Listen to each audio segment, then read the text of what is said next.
გორში საპროტესტო აქციები გრძელდება, მოქალაქეები ხელახალი არჩევნების დანიშვნას და უკანონოდ დაკავებული ადამიანების გათავისუფლებას ითხოვენ. რა ზომებსაც უნდა მიმართოს ქართულმა ოცნებამ, ვფიქრობ, არავინ არ შეშინდება. ფსევდო ოპოზიციებს ქმნის თვითონ ხელისუფლება, ასეთ შემთხვევაში ოპოზიციის ფუნქცია და როლი სრულიად გამქრალია. თავებს გიხეთქავდნენ, რავი, გუშინ წიხო უყურეთ ის ბატონს რომ მიგვარეს.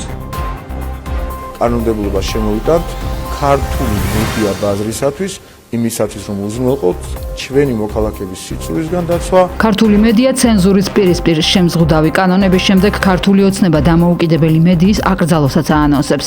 საფუძვლად კი ამ მხრივ მოსახლეობაზე ზრუნვას ასახელებს. დამოუკიდებელი მედიების, დამოუკიდებელი ჟურნალისტების წყალობით ვიგებთ თუ ვინ სცემეს ქვეყანაში, ვისი სასამართლო პროცესი მიმდინარეობს და ვინ დააკავეს. ჩვენ ვუბრუნდებით ისეთ პერიოდს, რის გამოც იბრძოლეს, რის წინააღმდეგაც იბრძოლეს მაშინდელმა განმანათლებლებმა.